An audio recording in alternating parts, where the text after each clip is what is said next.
Hi, y'all. Welcome to Hustle Humbly. It's Alyssa and Katie, and we are two top producing realtors in the Baton Rouge market. We work for two different companies where we should be competitors, but we have chosen community over competition. The goal of our podcast is to encourage you to find your own way in business. So stop comparing yourself and start embracing your strengths.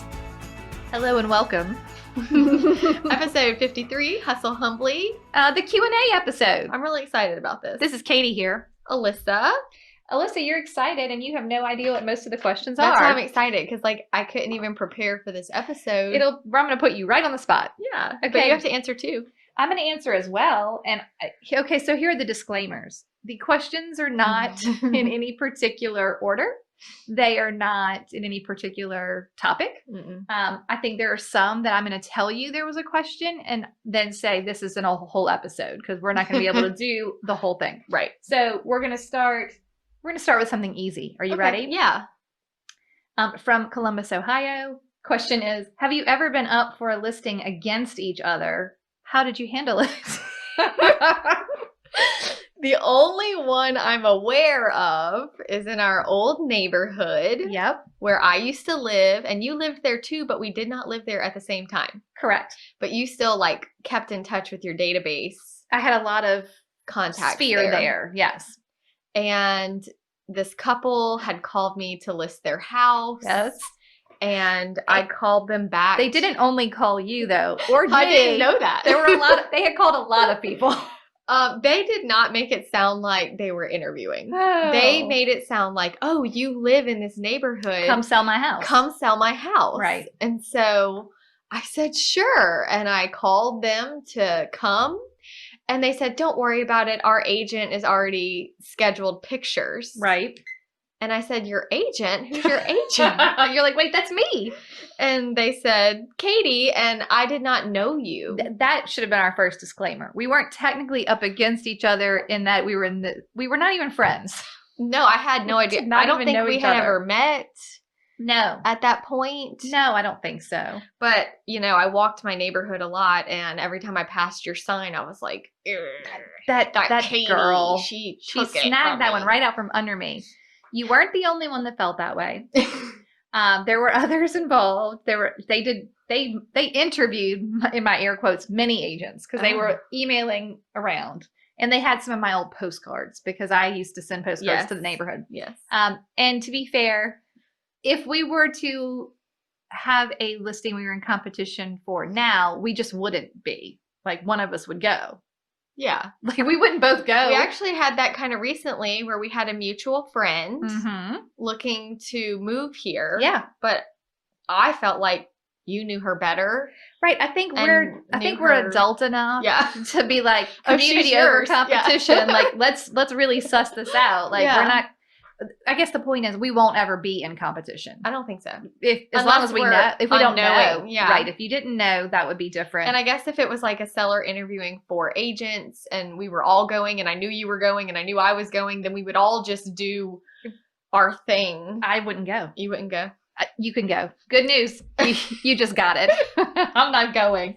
I just, and I will go beyond just us because I know some of you are like, well, you're in a special situation. Yeah. Even in my last office, I had my kind of faux teammate, my partner, my agent that I bounced ideas off of. Sure. And, that we sort of worked on things together.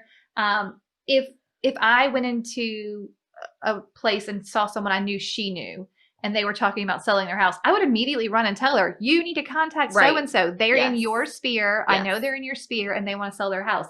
So I don't think that you have to be in competition with your close friends. So a newer agent that went to put out a sign for me, a sign in a lockbox. Yes.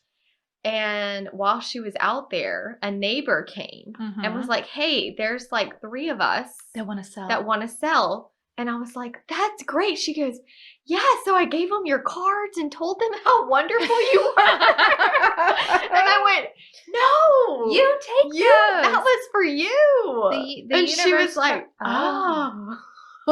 Okay, right. So look, if you've got the right people in your corner, you're not ever going to have a problem with this issue. But I told her, I said, next time that you were at the right place at the right time. Sell yourself.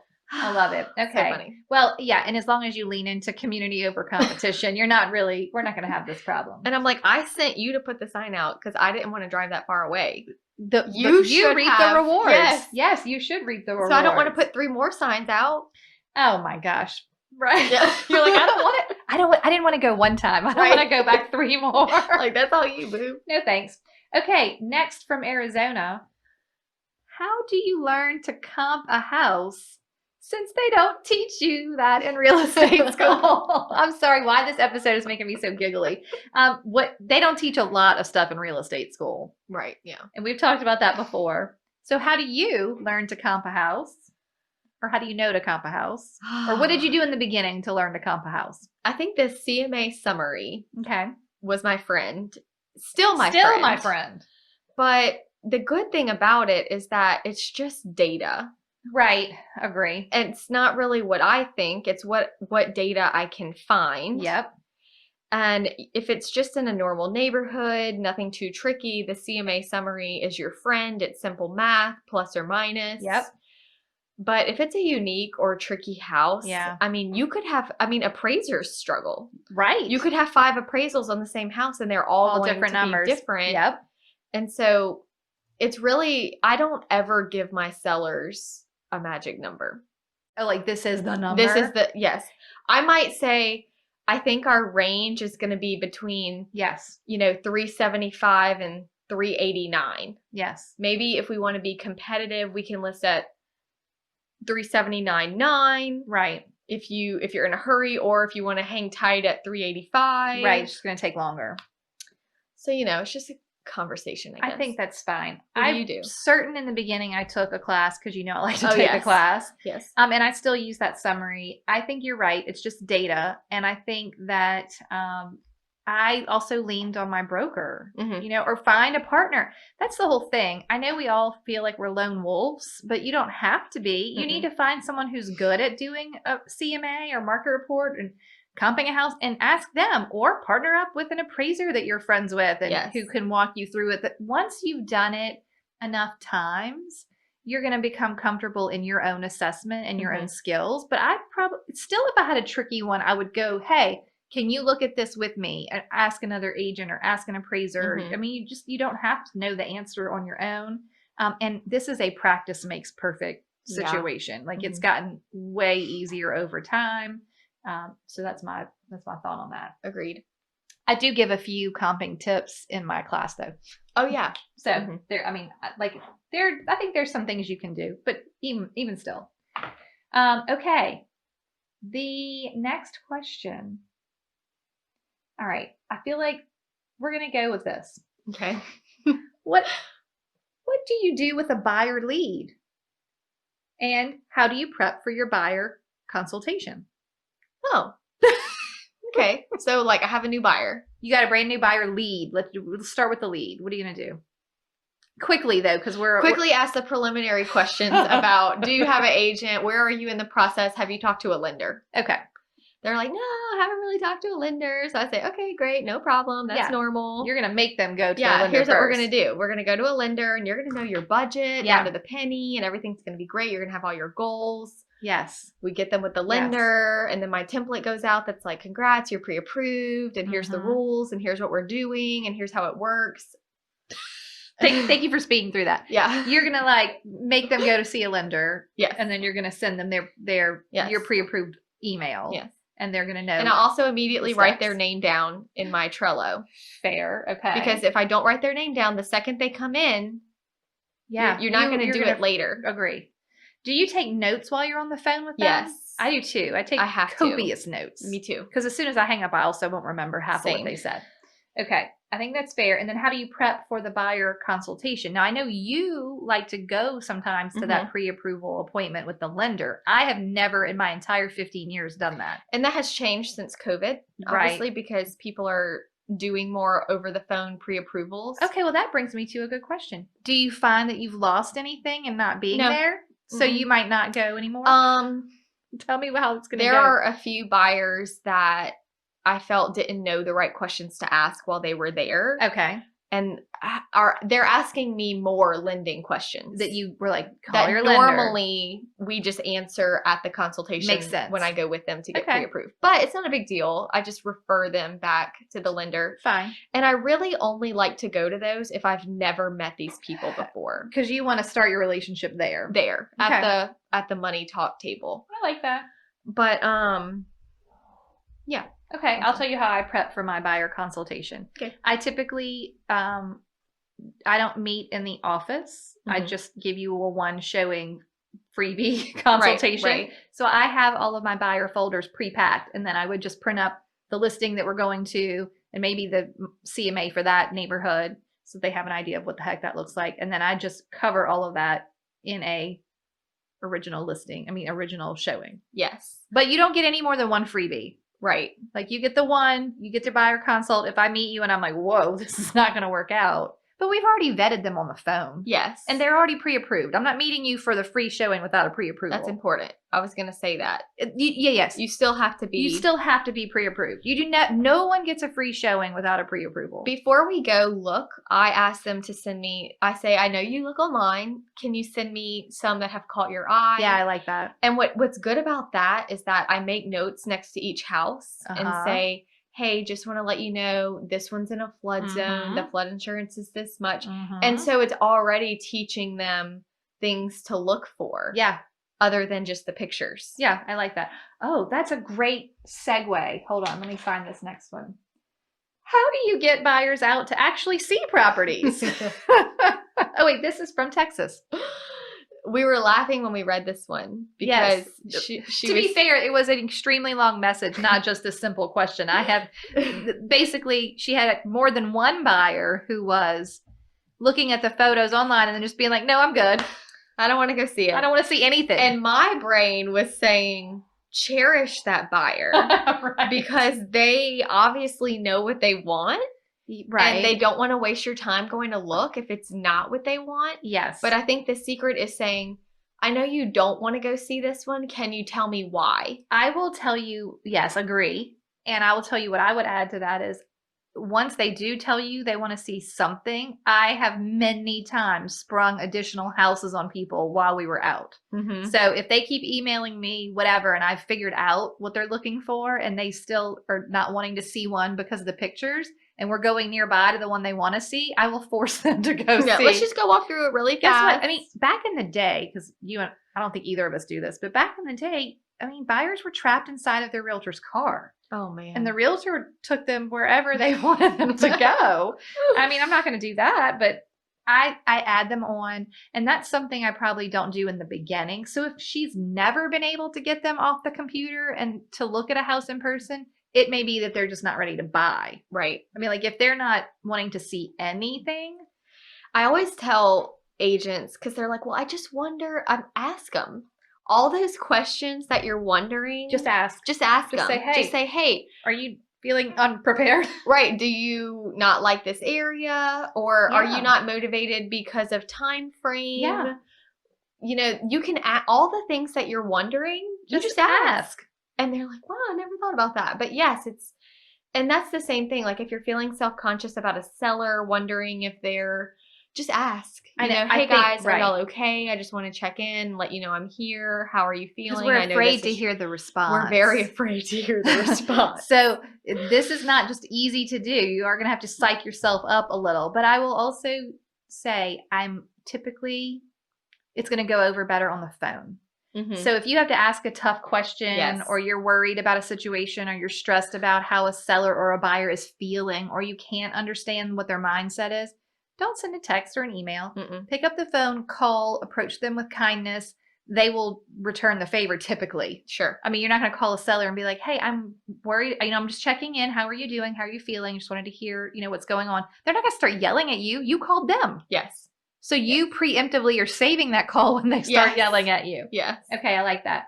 So ask the questions. Ask the questions. Why? What can I do to search differently? Do I need to change my search? And they may say, we just know that this is something we like and none of these houses have them. But, on the flip side of that, if you have a buyer that wants to see every single house. That's the worst. I think our client management episode really talks about what to do in that situation, Yeah. but helping them filter. They got to figure it out. Yes. Yeah, I think that's true. And I think that I mean, you don't, I don't know. I had a thought, but it's gone. I just feel like you don't want to show too many houses. You don't want to show not enough. Oh, I know what I wanted to say. A lot of times you will find people, because that's my niche, whatever. Move up buyers. So the 2 closes where you got to sell your house and then buy the new one. Those people, y'all, they start looking 2-3 years out of buying. They really do. They're not going to move from their house with their dog and their baby unless they find the right house, right? Yeah. Or a series of the right houses that start to push them over the fence, right? Mm-hmm. You have to have ultimate patience with some buyers and you can't force them to look. And if they're waiting for something that they haven't seen yet, you're probably better off that they're not making you go look at everything. Right. Mm-hmm. Just let them be. Not every buyer's going to They'll be ready when they're ready. Exactly. But you know what? That also brings up whenever, and I said this so many times to leads over the years, they'll be like, oh, I'm sorry. I don't think I want to buy for 6 months. I have said, that's okay. I'll still be here. Yeah. I'm not going anywhere. That's fine. I'm not going, you don't want to sell your house for 2 years. We did the pre-listing appointment and they feel so bad. They're like, I'm so sorry. We've decided not to sell right now. That's fine. I'll be here in 2 years.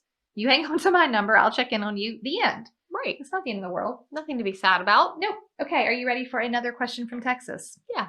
Okay. Alyssa, how do you deal with a client who's upset after losing multiple offers? So I've had this happen a few times. And this is what I tell them. Okay. And it is the truth. Let's hear it. Which is crazy that it's true.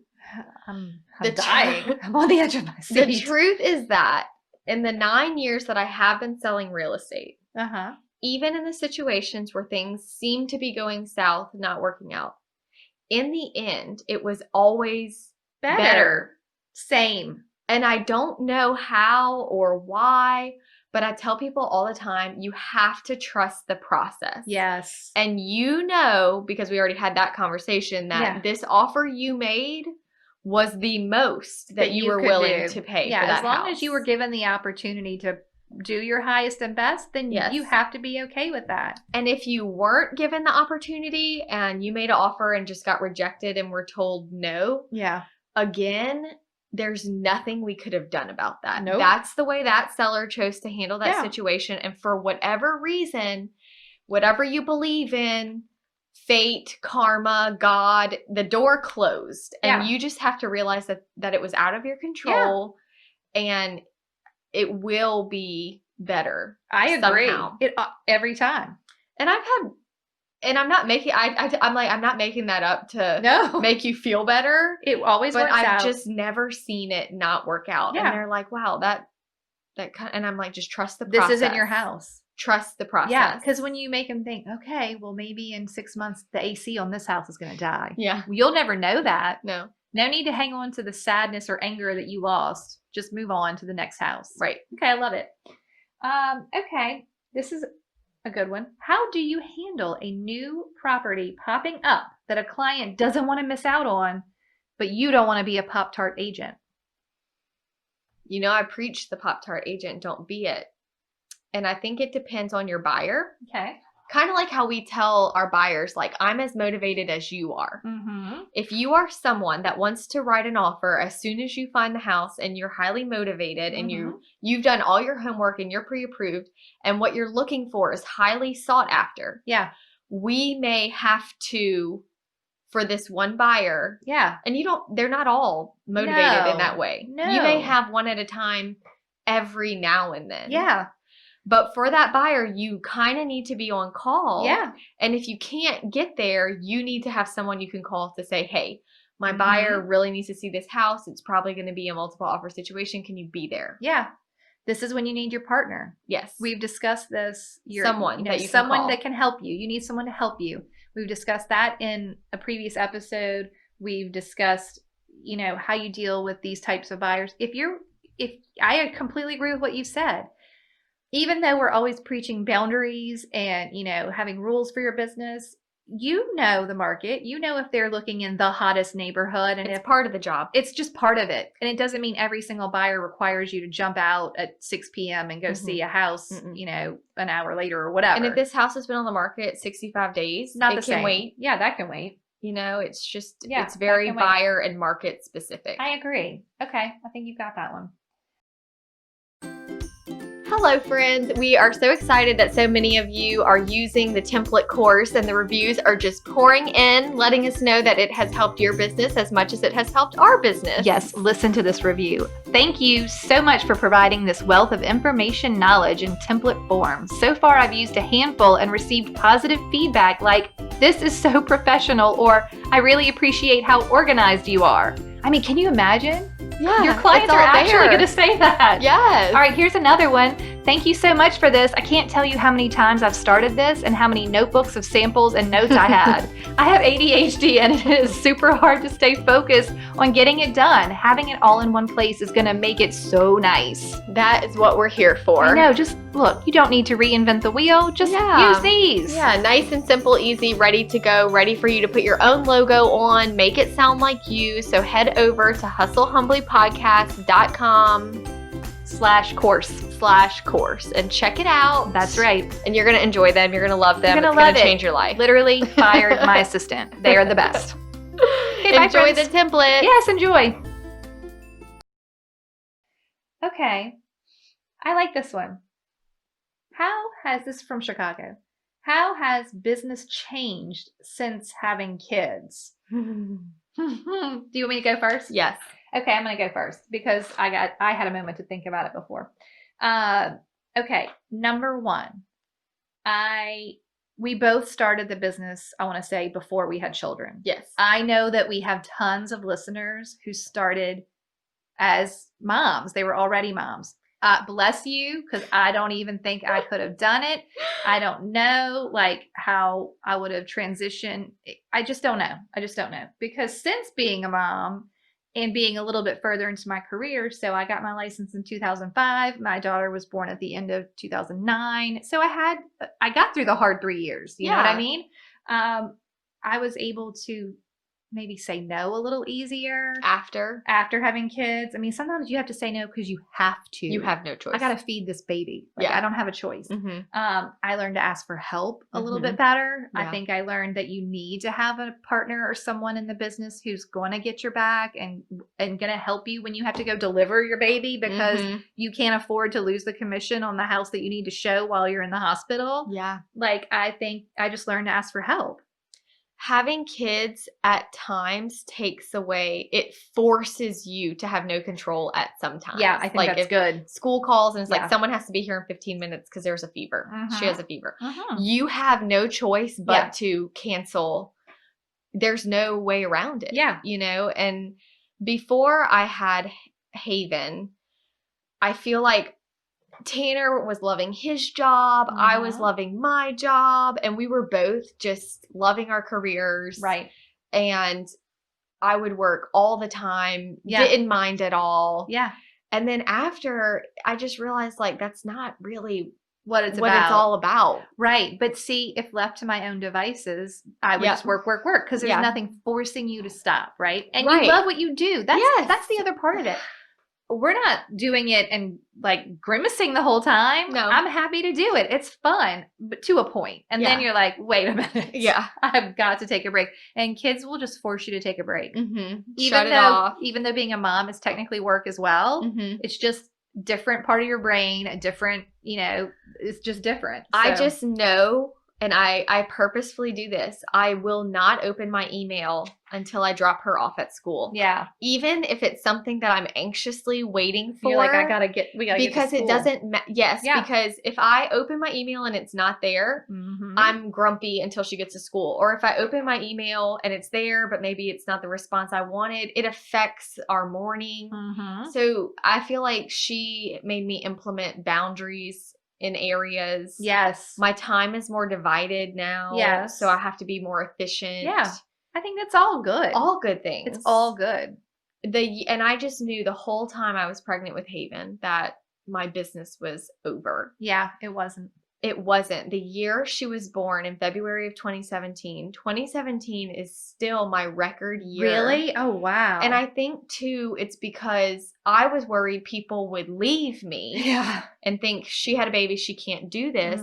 But really, they respected my time more. They were willing to wait a day or two or till next week or yeah, it was just, and because you were forced to say no, and they weren't going to say. I had never said no before. And boy, didn't we learn. And then when I started saying no, I was getting all these positive affirmations. You're like, oh, okay. Like people were handling it really well. And not only that, but they liked me more. I know. Because you were more professional.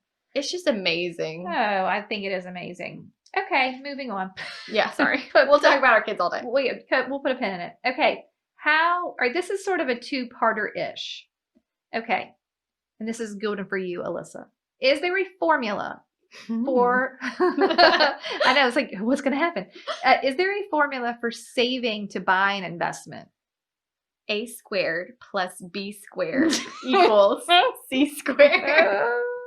No, there's not. And I think it depends on your income. Yep. And how much you can allocate per paycheck. Yes.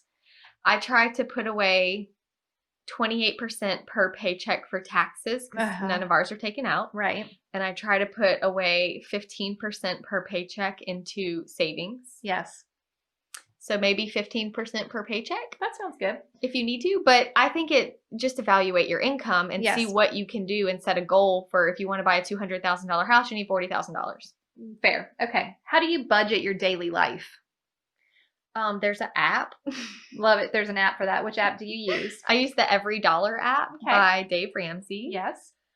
And it syncs with you set your budget up. And then it syncs with your debit card and you drag each transaction to the appropriate column. And there's a red line that tells you, or it's green until it gets full, and if you go over, it turns red. And then it's like, no, Alyssa. And then it's like, no more. Too many lunches out. Too many lunches or too many. But the thing that I like about it is that most people think that means I have to cut back.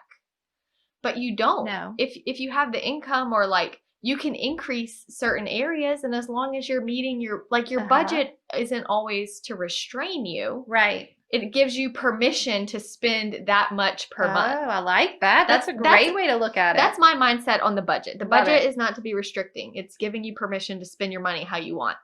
Perfect. In a way you've predetermined. Yeah. Love it. Okay. I also would like to say about that, you will learn. I know we have new agents and agents without people who are still getting their license. You will see what your business is going to be. And it will typically be pretty consistent. And as you change things and it grows and time moves on, it will grow. And every year, my income has been never a question. It has always been consistent. And if it went up the next year, great. And then it would be consistent. Like, I've just Isn't that funny? Like, you would think we'd be so up and down, but once you get your systems in place, it's just fine. But I will also say this. The year that my daughter was born, so my first child, and how did kids change your life? My business did drop off significantly that first year of her life. Yeah. Because I stayed home with her for 9 months. Wow. So I still sold real estate, but I mean, it was definitely less. But other than like a major life change, it's pretty consistent. So you're going to know what your budget is, and then you just stay within your budget. How long did you stay home with your son? 6 months. I mean, when I say stay home, sometimes I had to bring him to my mom or something, but yes. He did not go to daycare until 6 months. Right. She didn't go until 9 months. Right. Yeah. Okay. Yeah. I mean, and I don't even want to think about what I would do today if I had babies, but good news, I don't. So it's fine. Okay. Here's an easy one for you, Alyssa. Do you give your clients a closing gift, and is it the same every time? Same every time. And I don't want to reinvent the wheel and stress. Okay. Sellers, if they loved their house, get a watercolor painted picture of it. Oh, no. I'm sorry. Sellers, if they love their house, get all their professional pictures in a book. The photo book. Where do you get the book from? Like Walgreens or CVS. How do you upload it straight to Walgreens? Or Yeah, okay. And it's just something for them to keep on their bookshelf to remember their home. I love that. And then buyers get a watercolor painting of their new home. I love it. Okay. Is that you do your stamps with the address? I do the return address stamp. Y'all, I get them on Amazon. The brand is Remarks. I've had a lot of people ask me in my Instagram stories. It is $20. I'm not ashamed to say.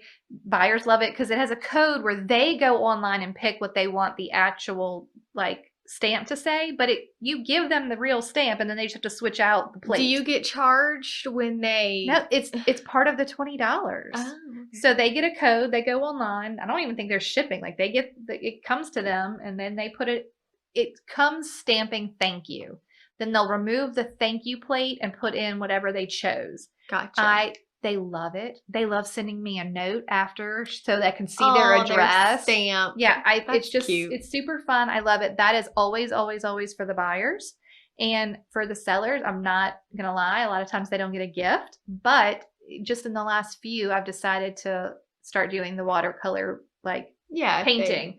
If they're emotional about their house. But y'all, if they're also, because most of my closings now are buyers and sellers. They're moving up. I mean, that's my deal. Back to back. They're back to back. So I'm not going to necessarily need to buy them one per transaction. A lot of times these things are happening at the same time. So. Sometimes I do 2 watercolors and have them one on top of the other. Oh, and that's so it's cute. Like your old house and your new house. Oh, I might have to do that. Yeah, it's cute. All right, well, that's adorable. But yes, it is always the same. I don't have time to think. In the beginning, I used to try to be all creative, and it was horrible. Well, it's fine. Look, it's fine if that's what you love to do. And y'all, as a 2 Enneagram, I love a gift. I love to give a gift. I'm a big fan of it, but it's just not practical. I can buy 6 of these stamps at a time, or 10 or 50 or whatever. Yeah. Put them in my closet. They don't take up that much. They love it. I love it. Everyone's happy, and I don't have to reinvent the wheel literally every time. Sure.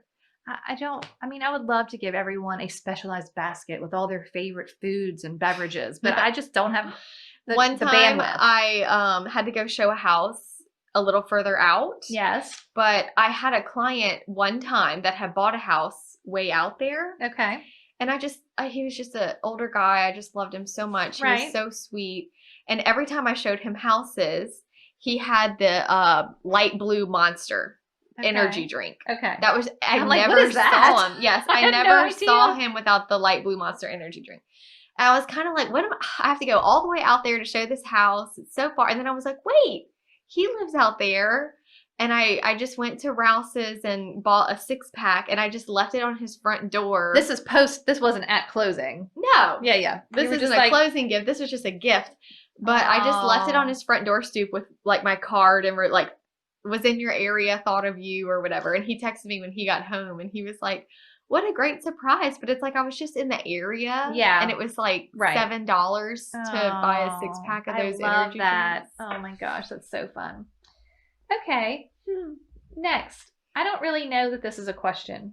Okay. But I'm going to say it to you and you can decide. This comes from Georgia. It literally said, listings versus buyers. Whoa. And I'll just make it into a question. Okay, I'm ready. Do you like one more than the other? And do you feel differently about them now than you did at the beginning of your career? I go through phases. Yep. Where sometimes I really like listings more than buyers. Yep. And sometimes I really like buyers more than listings. Yep. I guess it just all depends on the client. That's right. And do you know what I told my friend recently? I said, how's it going? You have a lot of listings or buyers? Or I don't know. I'm kind of over listings. I said, it just depends on who was the last annoying person you had. Who burnt you out? Was it a listing or was it a buyer? It could go either way. I will say in the beginning, I was afraid of listings. Yes. Because it's just a little bit more stressful. You need to have more knowledge. Yes. You need to be more confident. You need to be more comfortable with the market. So I would say to you, for sure, at the beginning, I would be like, oh, buyers, give me the buyers. Yeah. It's so easy. There's a list of what's available in their price range. They can pick whatever they want to see. End of the story, whatever.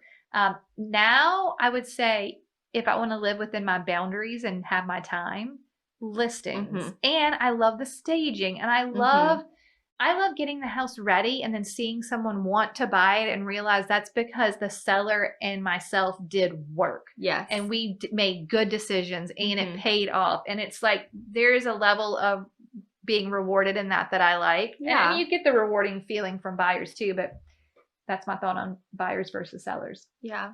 Okay. Here is one from New Orleans, Louisiana. Okay. They have they have purchased our templates. So it came sort of in this vein. What should you repeat in a listing appointment that may have already been covered in your email template? Do you reiterate everything? So the pre-listing template, I don't rediscuss my resume. Right. I don't rediscuss. So I make it clear that this checklist that I have attached, I would like it to be done when you get there. When I get there, yeah, as much as possible. Okay. In fact, for those of you who have bought the templates, I recently just started adding that little sentence in that pre-listing template next to the homeowner. What does it say? So when it says this email includes a checklist to help you get your house ready, I have gone in and added like a little star that says, I do encourage sellers to have as much on this list done before I come, unless it is painting. Please let me approve any color choices before painting. Thank God. And that had to be added recently. Because someone painted? Because someone painted. And, they were so proud that they had done the list, but the paint was wrong. The paint was wrong. And so it's funny because these templates are there as a guide. Yes. And then you can modify. Yes. So we're not going to go through. Yeah, I don't go through my resume. Yeah, I don't go through. You're right. I don't go through any of that really. No, but I just say, do you have the property disclosure and homeowner information sheet ready? Because it was in the template. Yeah. And I will say, I think, and we've covered this in depth in the listing interview or appointment episode. Yes. But when I get there, we're walking through the house for the first time. I'm asking them questions about themselves, their house, where they're going. It's still going to be, a good 15 to 20 minute conversation. It's not like I just show up with the folder and I'm like, here you go. Give me those papers. Bye. You know what I say a lot? What? I know I sent you most of the information ahead of time. Did you have any questions about it? Yes. I like that. Just so it's like, just a reminder that you already have all this. You have everything you need. I think that's fair. Any questions? Okay. I like it. All right. One more. Well, two more. Okay, this one's long and I didn't par it down. So I'm just going to read it to you from the message because they couldn't even fit it in the question box on Instagram. Okay. This is, okay. You ladies are very word of mouth, referral based, which I love. That's how I do my business too. But do you ever try to solicit listings? When Alyssa says she's been very listing heavy, is she just getting her repeat clients referral network, or is she sending sold postcards or any sort of outreach whatsoever? My listings are all word of mouth, friends, referrals, but I'm trying to bust into a new market where I don't have many friends and family. So just curious on your approach or other things that both have done in the past that worked to get listings before you switched to referral-based business. Okay, I have a funny story about this. I can't wait to hear it. Yes, most of my listings that I have are word of mouth, repeat, referral business. Okay. During, so I have a new agent that helps me. I just pay her by the hour as needed. Yes. Sometimes I need her a lot. Sometimes I don't need her much. Right. During COVID, I know like she needed extra. So I said, okay, look, here's something you can do. Because I was really into listings. Like I was really enjoying the listing, consultation, whatever. Yes. So I said, go through expired and withdrawn listings and write down the addresses of the one that had horrible pictures. Okay. And then you're going to handwrite each of them a letter with all my info. And anyone that responds, I'll let you do it with me. Okay. So we'll tackle the listing together. Love it. Whatever. Okay. So I think we sent out like 15 cards. Okay. Just to say, and it said, I want to hear what it said. It basically just said, I saw that you tried to sell your home. From looking at the marketing and the pictures, I feel like there was a lot that could be improved. I have a checklist that helps my sellers. I'd love to help you. I really feel like because of your location and your area, and we targeted locations that like I like. Right. I said, I feel like I could sell your home. We can sell it. We could sell it if you're willing to work together, whatever. So you would think that you would just get this tremendous response. No response. However, response. Okay. Like 3 months prior in February, there was a client that sent me a house that was for sale by owner. Okay. And they wanted to go see it. Okay. And so I called the owner and he seemed nice. and asked me if my buyers were pre-approved, and I said yes. Okay. And then I asked him if he had a property disclosure he could email me, and he did. And then I made the appointment for like the next day. Okay. Upon receiving the property disclosure, the home had flooded. And my people were like, no, we don't want to see it. So I called him to cancel it. And he chewed me out and said that realtors waste time. All they do is get people's hopes up. And I'm so unprofessional. And where is this going? When I tell you this man chewed me out, okay? Oh, my word. Turns out he got one of my letters, because before he was for sale by owner, he was listed with another agent and expired. I can't. You sent 15 letters? And he was one. Oh, my word. He just happened to be one. Okay. So are you telling me don't send letters to expire? Okay, listen how bad this turns out. Oh, my God, I can't. So listen to how bad this turns out. Okay, so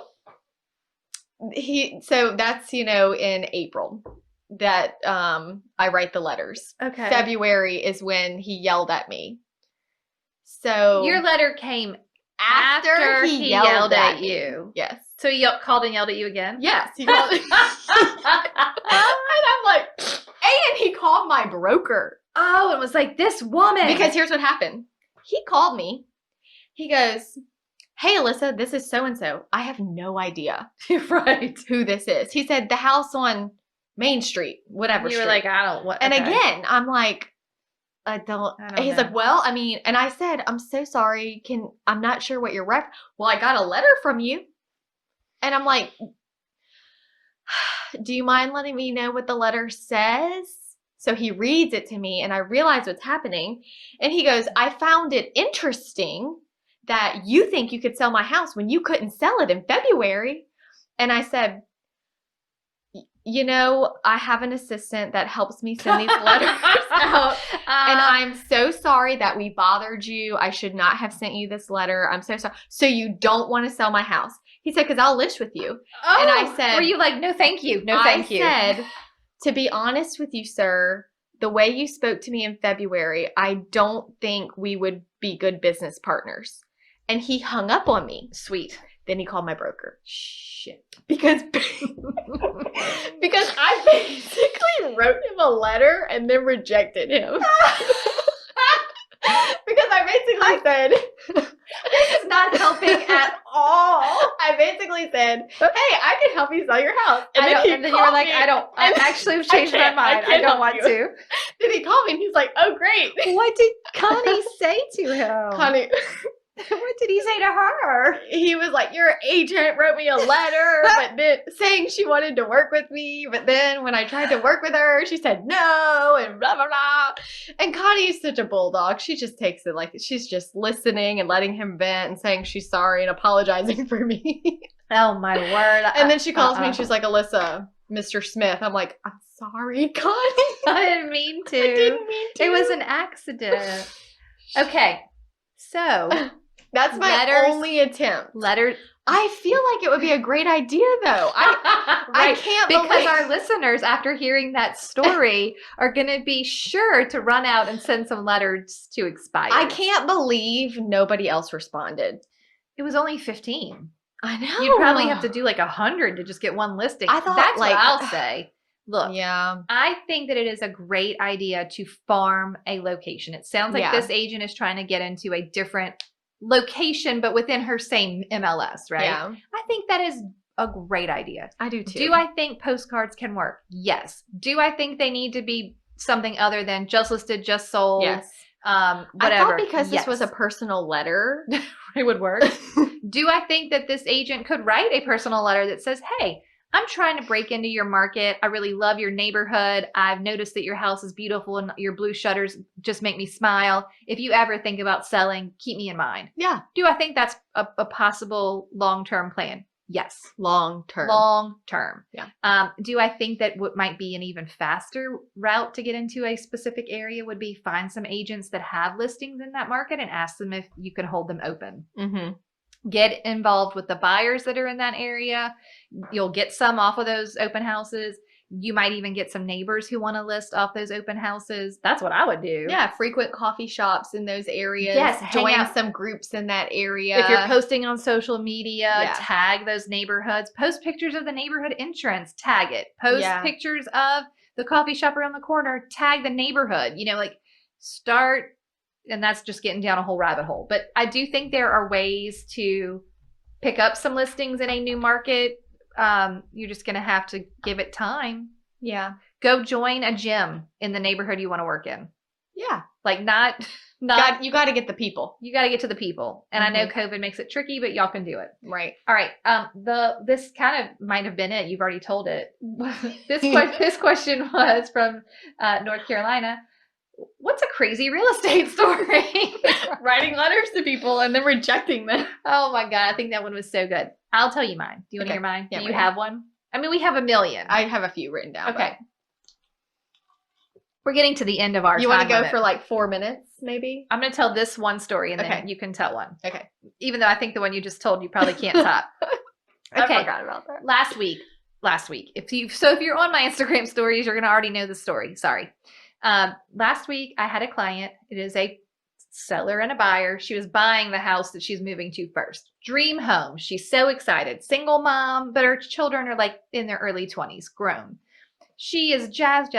She's buying this house on a golf course in her lot. So it's got like a iron fence and there's a pond between her backyard and the fairway. Okay.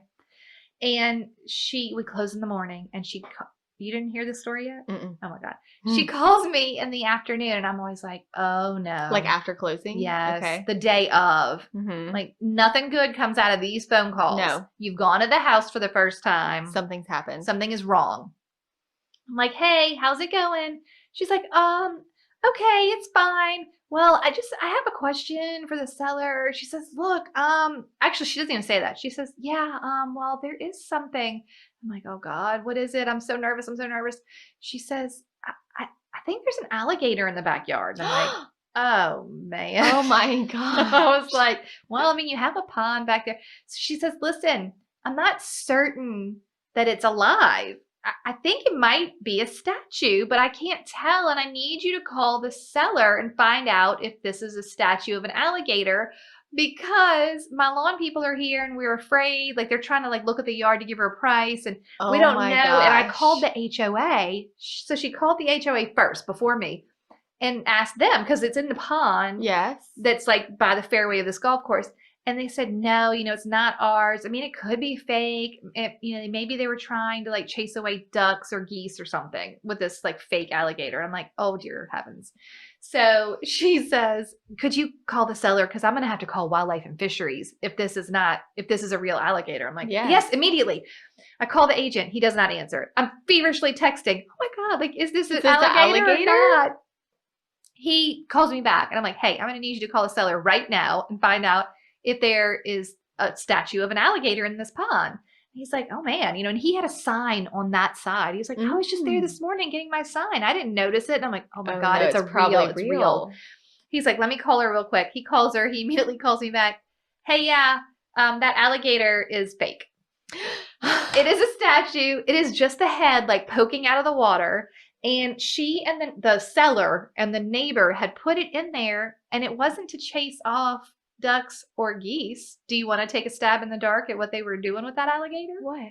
They were chasing off nutria. Oh, nutria. Yeah. Yeah. For any of our listeners outside of Louisiana, these are giant rodents. Nutria problem in Louisiana. They are giant rodents. You can look that up on your own time. Oh my gosh. I, of course, call and she sends me a picture in the meantime. It looked pretty legit. I'll show you later and I'll maybe post it on our Facebook or Instagram. But it looked real. It looked really real. And I called her back. I'm like, it's fake. She's like, oh, thank God. Oh my gosh. End of story. That's amazing. It was so hilarious. Louisiana problems. Hashtag Louisiana problems. Mm-mm. And also, if you don't want anyone to think Louisiana is that, and that is exactly the call that I got. Right. And it made me say to myself, I love this job more every day. Every day. Every day. I love it. And this is why I could never stop. Yeah. Because the stories are so good. All right, what you got? I'll tell one more. Okay. So this was a few years ago, and it was like one of my first bigger listings. It was like 600 something, and it was a referral from my banker, the lady who helps me at my bank. Love it. And so the lady that was selling was was in some emotional distress. Okay. She was having somewhat of a midlife crisis. Mm-hmm. Decided she didn't want to take any medicine anymore, wanted to like do self-healing and essential oils and when maybe like medicine can be good, you know? Fair. And so we sell her house pretty quickly. Okay. But I cannot get her out. She won't move out. She won't move out. Like the buyer's agent called me after the final walkthrough and said, Alyssa, she's not moving out at all. Like she hasn't packed a thing. No. What happened? And I had checked in, blah, blah, blah. And she told me. She said she was going to move? She was like, I'll move out. But like, so the buyer was upset, talking about like canceling closing altogether because like it's not even closed. Oh, no. So I had to get very firm with her and be like, you have to get out. You have to get out. And she didn't have any help. So I was over there until like I went to her house and I was just like helping her box things. I called a mover. Oh my gosh. And she was agreed to pay him. And I told him, can you box things up? Like she hadn't boxed anything. Oh man. So me and this mover were just there like shoving everything into a moving van and I'm moving and then there's things though, like I find her like in the pantry on the floor eating a granola bar. And I'm like, you gotta help, lady. We gotta get going. And she's like, I feel like I should donate this, but I don't want to because it's too not. Will you take it? So I just started saying, yes, sure, yes. And I would just go put it like in the back of my car. And I just took loads to Salvation Army or whatever. Oh my gosh. So after it was all over, my email goes out asking for reviews. Oh, no. And she calls me and she says, Alyssa, I didn't want to leave you a bad review. Thanks for not doing that. I do appreciate that. But she said, I just want to let you know that I was not pleased with how you handled everything. And I don't appreciate the fact that you took advantage of me and took all of my things, that you like wanted my things for your home. Come again? I said, I was not trying to take your things. I just knew you were having trouble parting. Like you wanted someone to take them because you didn't want them anymore and we needed to empty the house and we only had 8 hours. Right. And we were under a time crunch. So I'm very sorry you felt that way. But I can promise you I was not trying to take your things. I don't even have them now. I don't. If you want them back, they're for sale. Right. We can go buy them. We can go get them back. Oh, no. But she felt like, she said, you rushed me. And it was just one of those things where I just had to take a deep breath. Yeah. And I called my banker after because I didn't want that message to get back. Yeah, because there was a referral. And I just said, I want to thank you. We did get her closed. I don't know if she did let me know at the end that she wasn't super happy with the way, you know, we handled some things at the end because I couldn't get her to move out. And she said, she was like, don't even worry about it. She's like, I can imagine. So were you also like, thank you so much for that referral. Yes. But anyways, it was just interesting because she thought I was like stealing her things. And I wasn't. Oh my gosh, so good. Okay, are you ready for a toast? Yeah. That was so fun. That was a fun episode. That was so fun. Do it again. Okay, yes, because I didn't even finish all the questions. Okay, so this toast is coming from Christine Cooper in Whidbey Island, Washington. Oh. And she is going to toast to her broker, Kristen Stavros. Okay. These are her words. She's such an empowering, uplifting person and always there for those who need her. She has big plans for the brokerage and I want her to know how much I appreciate her. That's awesome. I know, that's so good. So cheers to Kristen. Yes. And thank you to Christine for sending us an amazing toast. So sweet. Love it. Cheers. Cheers. Okay, goodbye, friends. Thank you so much for tuning in to the Hustle Humbly podcast. Let us know who we should toast to for the next episode. Be sure to follow us on Facebook and Instagram at Hustle Humbly Podcast. If you have an episode, topic, or question, please email us at hustlehumblypodcast@gmail.com. Be sure to subscribe to the podcast and leave a review. See you next week. Bye. This is the good life.